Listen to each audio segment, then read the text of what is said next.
The first time my card declined, I laughed. I actually laughed because I thought it was some kind of glitch, some random error that would sort itself out in a few minutes. I was standing at a coffee shop 3 blocks from my apartment in Chicago, holding a $4 latte that I suddenly could not afford. The barista looked at me with that particular expression that falls somewhere between pity and impatience, and I felt my face flush red as I dug through my wallet for cash. I found a crumpled $5 bill in my jacket pocket and handed it over, mumbling something about technology being unreliable these days. She gave me my change without a word, and I walked out of that coffee shop with no idea that my entire life was about to collapse around me. That was the beginning. That single embarrassing moment at a register was the first domino in a chain that would eventually reveal a betrayal so calculated, so intimate, so devastating that even now, 3 years later, I still have trouble believing someone I considered family could do what he did to me. His name was Jordan Price, and for 2 years he was my roommate, my confidant, and the person I trusted more than almost anyone else in my life.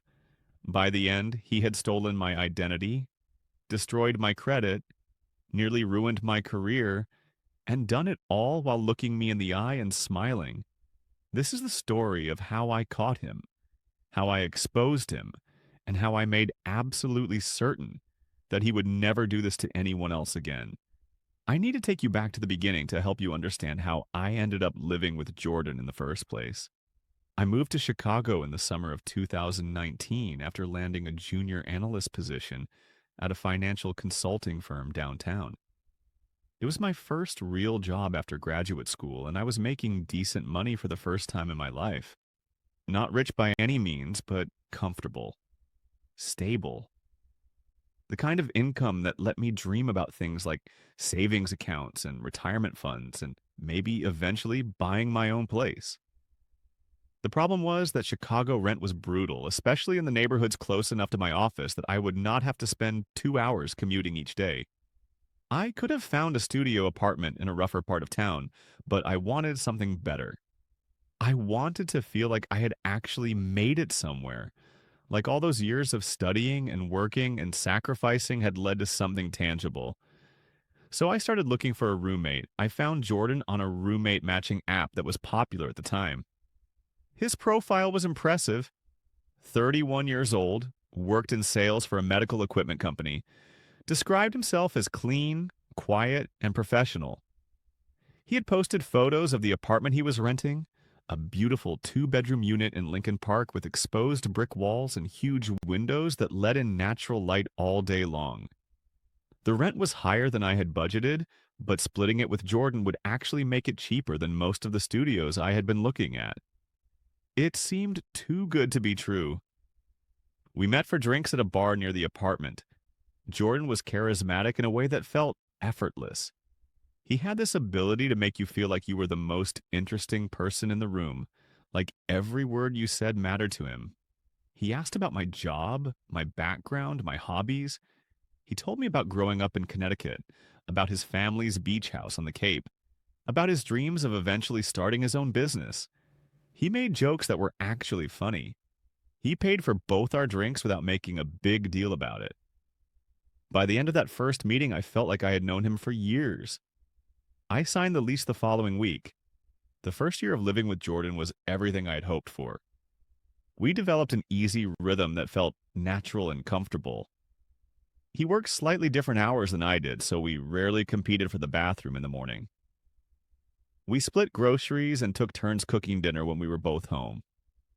We watched sports together on weekends, argued about politics in a way that never felt hostile, and occasionally went out to bars where Jordan always seemed to know someone.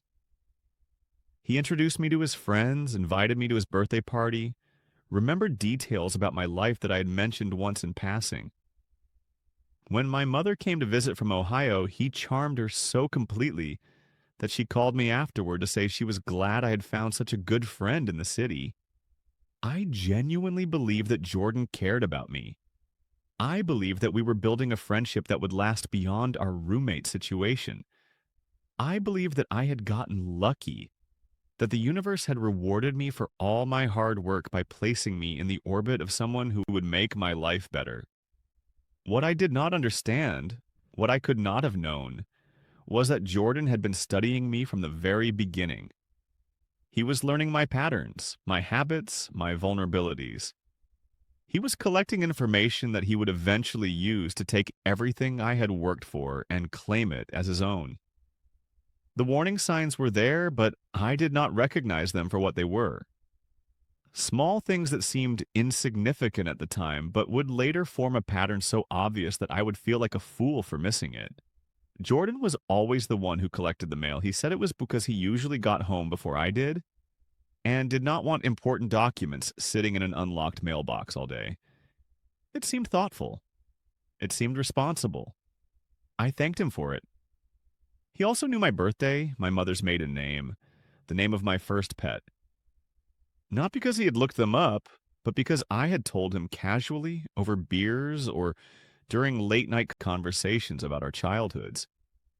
He had this way of asking questions that felt like genuine curiosity, like he just wanted to know me better. I answered every one of them without hesitation. And then there was the time he borrowed my laptop. Just once, he said. His was updating and he needed to check something for work. I handed it over without a second thought. He gave it back 20 minutes later, thanked me, and never asked again. At the time, I did not think to check if anything had changed. I did not think to look at my browsing history or my saved passwords or the documents I had stored on my desktop. I trusted him completely. That trust was the weapon he used to destroy me. The credit card decline at the coffee shop happened in October of 2020. I checked my account that night and found nothing unusual. The balance was exactly what I expected, and I had plenty of available credit. I called the bank and they said there had been a temporary fraud alert triggered by an unusual purchase pattern, but everything looked fine now. I shrugged it off and went about my life. But then it happened again. And again. And again. Over the following weeks, my cards started declining with increasing frequency. At restaurants, at gas stations, at the grocery store. Each time I would call the bank and they would tell me something different. Fraud alert, system error, account review pending. I started carrying cash everywhere because I could not trust that my cards would work when I needed them. It was humiliating and frustrating, but I still did not suspect anything sinister. I just thought my bank was incompetent. Then the collection letters started arriving. The first one came in November. It was from a credit card company I had never heard of, demanding payment on an account I had never opened. The balance was $12,000. I stared at that number for a long time, convinced there had been some kind of mistake. I called the company and told them I had never applied for this card, never made any purchases, never received any statements. The representative was sympathetic but firm. The account was in my name, at my address, with my social security number. As far as they were concerned, it was my debt. I requested copies of the application and the purchase records. When they arrived 2 weeks later, I felt like the floor had dropped out from under me. The application had been submitted online using my personal information. The shipping address for the card was a P.O. box I had never rented. And the purchases were for things I had never bought. Expensive electronics, designer clothing, restaurant meals at places I had never been. Someone had stolen my identity. Someone had opened accounts in my name, run up massive debts, and disappeared, leaving me to deal with the consequences, and I had no idea who it was. The second collection letter arrived 3 days later. Different company, different account, same nightmare. $8,000 this time. Then a third letter. 5,000 more. Then a fourth. And a fifth. Within a month, I discovered that someone had opened 7 credit accounts in my name and accumulated nearly $60,000 in debt. My credit score, which I had spent years carefully building, had collapsed completely. I had gone from a near-perfect rating to one that would make it impossible to rent an apartment, buy a car, or get approved for anything requiring a background check. My financial future had been obliterated, and I did not know why. I reported everything to the police. I filed disputes with every credit bureau. I spent hours on the phone with fraud departments, explaining over and over again that I was a victim, that I had not made these purchases, that someone had stolen my information and used it to destroy my life. Some representatives were helpful. Others treated me like a criminal trying to escape my own debts. The process was exhausting, dehumanizing, and seemingly endless. Through all of this, Jordan was there. He listened to me vent about the banks and the collection agencies and the endless paperwork. He offered to help me organize my documents. He brought me takeout on nights when I was too overwhelmed to cook.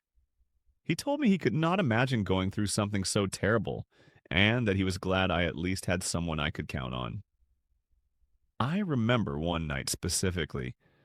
I was sitting at the kitchen table surrounded by papers, my head in my hands, feeling more hopeless than I had ever felt in my life. Jordan came in, sat down across from me, and said something I will never forget. He said that whoever had done this to me was probably long gone by now. He said these criminals operated in networks, stealing identities from thousands of people and selling them to buyers who could be anywhere in the world. He said the police would never find them, but that did not matter. What mattered was that I was strong enough to rebuild. He was so convincing, so compassionate, so certain. And he was looking me right in the eye while he said it, knowing that he was the one who had taken everything from me. The moment I started to suspect Jordan came several months later, in the spring of 2021. I had been working with a credit repair specialist named Denise, who was helping me navigate the dispute process. She was thorough and methodical, and she asked me questions that no one else had thought to ask. One of those questions changed everything. She asked me who had access to my mail. I told her I usually checked it myself, but that my roommate sometimes collected it if he got home first. She asked if I trusted him. I said yes, absolutely. He was one of my closest friends. She nodded and made a note, and we moved on to something else. But that question stayed with me. That night, I started thinking about things I'd never questioned before. The mail situation, the laptop I had lent him, all those personal details I had shared so freely. The fact that he always seemed to know when something bad was happening in my life before I even told him about it. I pushed the thoughts away. Jordan was my friend. He had been nothing but supportive through this entire nightmare. The idea that he could be responsible was absurd, paranoid, ungrateful. But the suspicion had taken root, and it would not let me go. I started paying closer attention. I made a point of checking the mail before Jordan got home. I noticed that he seemed to know which days I received certain bills, which correspondence I was waiting for, which envelopes contained good news versus bad news. Once I received a notice from one of the credit card companies involved in my identity theft case. It arrived on a Saturday when Jordan was supposedly at the gym. But when I mentioned it to him that evening, he already knew what it said. He claimed I had told him about it, but I knew I had not. I had not mentioned it to anyone. Another time I came home early and found him sitting at the kitchen table with a pile of mail in front of him. Some of the envelopes had been opened. He said he had accidentally grabbed my mail along with his and had opened a few before realizing the mistake. He apologized profusely and offered to tape them shut. I told him it was fine, but I noticed that one of the opened envelopes was from my bank. It contained my new credit card, the one I had ordered to replace the compromised accounts. Jordan handed it to me with a sheepish smile. I took it and said nothing, but inside something shifted. That was the moment I knew something was very wrong. I did not confront him. Not yet. I knew that if Jordan really was behind this, confronting him without evidence would only give him the opportunity to cover his tracks. Instead, I started documenting everything. I bought a small notebook and kept it hidden in my car. Every time something suspicious happened, I wrote it down. Dates, times, details. I started taking photographs of my mail before I opened it, noting whether envelopes had been tampered with. I changed the passwords on all my accounts and enabled two-factor authentication on everything. I stopped leaving my laptop unattended. I stopped telling Jordan anything about my finances, my credit repair progress, or my plans. I also started researching identity theft patterns. I learned that in a significant percentage of cases, the thief is someone the victim knows personally, someone with access to their personal information, someone they trust. The more I read, the more convinced I became that Jordan was responsible, but I needed proof. Suspicion was not enough. Accusations without evidence would make me look paranoid and vindictive. Jordan was charming and well liked. If it came down to his word against mine with no proof, people would believe him. I needed something concrete. I reached out to my childhood friend Tyler, who worked as a software developer in Seattle. I told him everything: the identity theft, the suspicious behavior, my growing certainty that Jordan was behind it. Tyler listened without interrupting, and when I finished, he asked one simple question. He asked if I still had access to my laptop's activity logs.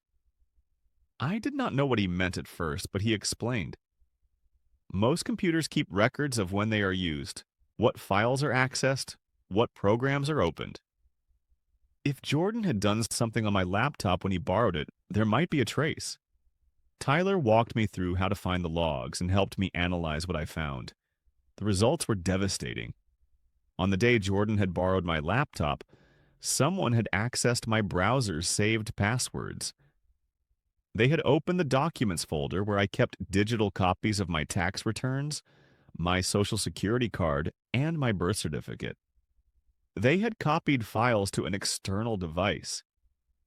And all of this had happened in a window of time that matched exactly when Jordan claimed he was just checking something for work. I had my first piece of real evidence, but I knew I needed more. Over the following weeks, I turned our apartment into a surveillance operation. I bought a small camera and hid it in the living room, angled to capture the mailbox and the kitchen table where Jordan often sorted through the mail. I started noting the times he came and went, the packages he received, the phone calls he took in hushed voices behind his closed bedroom door. I documented everything, building a timeline that I hoped would eventually prove his guilt. The camera captured something important within the first week. It showed Jordan opening an envelope addressed to me, photographing the contents with his phone, and then carefully resealing it so I would not know it had been touched. The envelope contained a notice about one of my disputed accounts. He was tracking my progress. He was staying one step ahead of me. I showed the footage to Tyler. He agreed that this was significant, but he also warned me that it might not be enough for legal action. Opening someone else's mail was a federal crime, but proving that Jordan had used that access to commit identity theft would require connecting him directly to the fraudulent accounts. I needed the P.O. box. I needed to prove that he was the one who had rented it and received the stolen credit cards. Finding that connection would take time and resources I did not have, but I knew someone who might be able to help. I contacted a consumer protection attorney named Camille Thornton. She specialized in identity theft cases and had a reputation for being relentless. When I walked into her office and told her my story, she listened with the kind of focused attention that made me feel like I was finally being heard. When I finished, she asked me how certain I was that my roommate was responsible. I told her I was as certain as I could be without a confession. She nodded and said that was a good start. She explained that identity theft cases involving people known to the victim were often the hardest to prosecute because of exactly what I had discovered. The thief had access to everything they needed. They knew the victim's habits and vulnerabilities. They could anticipate the victim's moves and adjust accordingly. But they also made mistakes. They always made mistakes, and our job was to find them. Camille connected me with a private investigator named Frank Delano who specialized in financial crimes. Frank was in his 60s, a former IRS agent who had spent decades tracking down tax evaders and money launderers. He had seen every kind of financial deception imaginable, and he approached my case with the methodical precision of someone who knew exactly where to look. Frank started with the P.O. box. He tracked down the rental records and discovered that it had been opened using a fake ID and a name I did not recognize. But the payment method was a prepaid debit card, and Frank managed to trace that card back to a purchase made at a convenience store 3 blocks from our apartment. The store had security footage, and after some persuasion, they agreed to let Frank review it. The footage showed Jordan Price walking up to the counter and buying the prepaid card with cash. Frank brought me a screenshot from the video. There was Jordan, clear as day, purchasing the exact card that had been used to rent the P.O. box, where my stolen credit cards had been delivered. I stared at that image for a long time. Part of me had still wanted to believe I was wrong. Part of me had still wanted there to be some other explanation. But there was Jordan's face, and there was the proof I had been searching for. We had him. But I did not want just a legal victory. I wanted Jordan to feel what I had felt, the fear, the helplessness, the humiliation of having your life picked apart by someone you trusted. I wanted him to experience consequences that he could not charm his way out of. So instead of going straight to the police, I decided to set a trap. Camille advised caution. She said that what I was describing could potentially compromise the legal case if it went wrong. But I was careful. I did not plan to do anything illegal. I just wanted Jordan to incriminate himself so thoroughly that there would be no possibility of escape. The first step was to make Jordan believe he was winning. I started complaining about my credit repair progress. I told him that the disputes were not working, that the credit bureaus were stonewalling me, that I was starting to give up hope. I pretended to be defeated, broken, exhausted. I stopped talking about finding out who was responsible. I stopped being vigilant about my mail. I left my new credit card statements out on the kitchen table where he could see them. Jordan ate it up. He was solicitous and sympathetic, offering to help me organize my papers, suggesting that maybe I should just accept the debt and negotiate payment plans instead of fighting. He told me that sometimes it was better to move on than to keep chasing a ghost.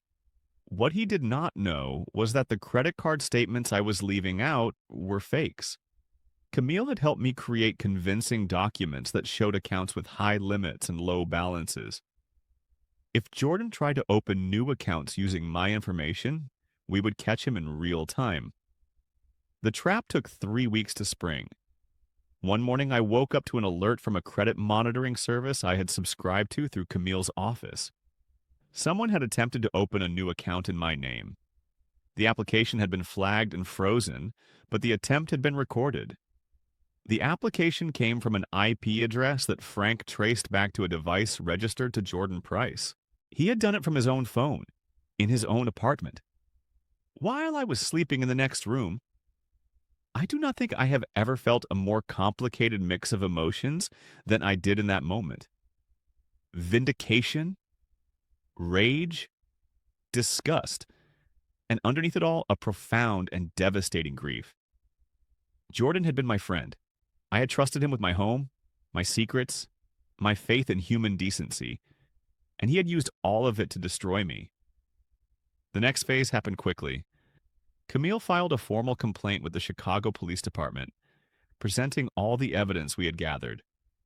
The security footage, the surveillance recordings from my apartment, the IP address logs, the paper trail connecting Jordan to the P.O. box and the fraudulent accounts. Detective Elaine Vasquez was assigned to the case. She was a veteran of the Financial Crimes Unit, and she approached the investigation with a methodical intensity that reminded me of Frank. She interviewed me for hours, going over every detail of my relationship with Jordan, every suspicious incident, every piece of evidence I had collected. She told me I had done an exceptional job documenting everything. She said most victims did not have half the evidence I had compiled. Then she told me what would happen next. The police obtained a warrant to search Jordan's bedroom and personal devices. What they found was worse than I had imagined. Jordan had not just stolen my identity. He had stolen the identities of at least 12 other people, former roommates, colleagues, even a few members of his own family. He had been running this operation for years, using his charm and access to collect personal information that he then leveraged for credit fraud, loan applications, and various other schemes. The total amount he had stolen across all his victims exceeded $400,000. My case was just one of many, but it was the one that brought him down. The arrest happened on a Tuesday morning.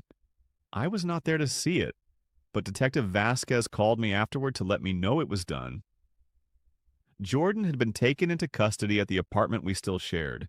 She said he had been cooperative, but had insisted that there had been some kind of misunderstanding. He said he wanted to speak with me directly to clear things up. I declined. The days that followed were a blur of legal proceedings, media attention, and emotional reckoning. Jordan's arrest made the local news, and suddenly everyone wanted to talk about identity theft and the dangers of trusting the people you live with. I gave a few interviews at Camille's suggestion, carefully controlling the narrative and presenting myself as a survivor rather than a victim. The story spread further than I expected. Other victims came forward sharing their own experiences with Jordan. One woman had lost her small business because of debts he had accumulated in her name. Another man had been denied a mortgage and missed out on buying his family's first home. Each new story added weight to the case against Jordan, and each one reinforced the magnitude of what he had done. Jordan's family tried to reach out to me. His mother sent a handwritten letter expressing her horror and apologizing on behalf of her son. His sister left voicemails asking if there was any way to resolve this privately without destroying Jordan's future. I did not respond to any of them. Jordan had made his choices. He had chosen to betray everyone who trusted him. He had chosen to smile while he stole from the people who cared about him. He did not get to escape the consequences now. The trial took place 8 months later. Jordan's defense attorney tried everything. He argued that Jordan had a gambling addiction that had driven him to desperate measures. He claimed that Jordan had been planning to pay everyone back once his financial situation improved. He suggested that some of the evidence had been obtained improperly and should be thrown out. None of it worked. The jury deliberated for less than a day. They found Jordan guilty on multiple counts of identity theft, wire fraud, and mail fraud. The judge, a stern woman in her 60s who had clearly seen this kind of case before, delivered a sentencing lecture that I will remember for the rest of my life. She told Jordan that he had violated the sacred trust that makes human society possible. She said that his victims had welcomed him into their lives, their homes, their families, and he had repaid that trust with systematic betrayal. She said that his charm and education made his crimes worse, not better, because he had every opportunity to live an honest life and had chosen instead to exploit the people who cared about him. Then she sentenced him to 7 years in federal prison. Jordan's face when the sentence was announced was something I had never seen before. All the charm, all the confidence, all the easy smiles vanished in an instant. He looked like a man who had finally realized that his actions had consequences, and that those consequences were no longer something he could talk his way out of. I watched them lead him away in handcuffs, and I felt something I did not expect. I felt nothing. Not satisfaction, not triumph, not even relief. Just an empty space where all that anger and fear and desperate hope had been. Jordan was going to prison. My credit was being repaired. The other victims were beginning to rebuild their lives. Justice had been served, but I had lost something that I could never get back. I had lost my ability to trust easily. I had lost the naive belief that people who seemed kind actually were kind. I had lost years of my life to stress and fear and the exhausting work of proving that I was the victim of someone else's cruelty. Jordan took more than my identity. He took a piece of my soul. The aftermath was long and complicated. Rebuilding my credit took years. Some of the debts were eventually discharged after lengthy legal proceedings, but others required payment plans that stretched my finances thin. I moved out of the apartment in Lincoln Park and found a smaller place in a different neighborhood. I lived alone. I checked my credit reports obsessively. I opened my own mail immediately, never letting it sit in the box for more than a few hours. I also started speaking publicly about my experience. Camille suggested that sharing my story might help other victims recognize the warning signs, and she was right. I gave talks at community centers and colleges. I wrote articles for consumer protection websites. I became an advocate for stronger identity theft laws and better victim support systems. Through that work, I met other survivors who had been through similar experiences. Their stories were all different, but also heartbreakingly familiar. A daughter betrayed by her own mother, a husband who discovered his wife had been running scams for years, a business partner who had embezzled everything and vanished. Each story reminded me that what happened to me was not unique, that there were countless people out there living with the same wounds. But I also met people who had healed, who had rebuilt their lives and their trust and their capacity for connection. They showed me that recovery was possible even when it felt impossible. They showed me that the betrayal did not have to define me. My mother came to Chicago after Jordan was sentenced. She stayed for 2 weeks helping me pack up the old apartment and settle into the new one. One night, she sat me down and told me something that I think about often. She said that Jordan's actions said everything about who he was and nothing about who I was. She said that my willingness to trust, to share, to believe the best in people was not a weakness. It was a strength. It was what made me capable of genuine connection in a world that often rewards cynicism and isolation. Jordan had exploited that strength, and that was his failure, not mine. She said that the goal was not to become someone who never trusted anyone again. The goal was to become someone who trusted wisely, someone who paid attention to the warning signs, someone who protected themselves without closing themselves off entirely. I have tried to live by those words ever since. Jordan served 5 years of his 7-year sentence before being released on parole. I know because I received notification from the Victim Services Office. I also know that his parole conditions include restrictions on his internet access, a prohibition on opening new lines of credit without supervision, and mandatory reporting to his parole officer. He will be a registered offender for the rest of his life. I do not know where he is now, and I do not want to know. He is no longer part of my story. He is just a chapter I closed and moved on from. I am 34 years old now. I am engaged to a woman I met through the advocacy work I started after Jordan's arrest. Her name is Rebecca, and she survived her own betrayal years ago. She understands the parts of me that are still healing, and I understand the same parts of her. We are building a life together based on honesty, transparency, and the kind of trust that only comes from knowing exactly how fragile it is.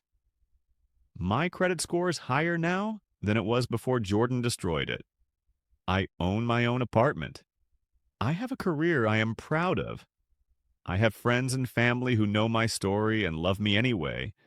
And I have something else. Something that Jordan could never steal, no matter how hard he tried. I have the knowledge that when someone I trusted tried to destroy me, I fought back. I gathered evidence. I built a case. I refused to be a passive victim. I took everything he threw at me, and I turned it into the weapon that brought him down. Jordan thought he could smile his way through my life, taking whatever he wanted and leaving me to clean up the mess. He thought his charm and his confidence would protect him from the consequences of his actions. He thought I was just another easy target. He was wrong. The night before his sentencing, I wrote Jordan a letter. I never sent it, but writing it was something I needed to do for myself. In that letter, I told him exactly what his betrayal had cost me: the sleepless nights, the panic attacks, the shame of standing at a register while my card declined over and over again, the terror of watching my carefully built future crumble into debt and collections and ruined credit. But I also told him what he had given me, accidentally. He had given me the knowledge that I was stronger than I ever knew, that I could face the worst kind of betrayal and still find a way forward, that I could be broken and still rebuild, that I could lose everything and still find things worth living for. I ended the letter with a single sentence that I still believe with every fiber of my being. I wrote that he had tried to steal my identity, but he had only made me more certain of who I was. That is the truth that Jordan never understood. Identity is not a number. It is not a credit score or a social security card or a name on an account. Identity is the sum of every choice you make when no one is watching. It is how you treat the people who trust you. It is what you do when you have power over someone else. Jordan revealed his identity when he smiled while destroying mine. And I revealed mine when I refused to let him win. This story is not a cautionary tale about trusting people. It is a reminder that betrayal says more about the betrayer than the betrayed. It is proof that calculated cruelty will eventually face calculated consequences. And it is a promise to anyone who has ever been exploited by someone they loved. You are not alone. The truth matters. And the person who hurt you will someday face the weight of what they did. I know because I made it happen. My name is Marcus Webb. I was betrayed by someone I called family. I exposed the truth and I watched him pay for every lie he ever told me. And now, finally, I am free.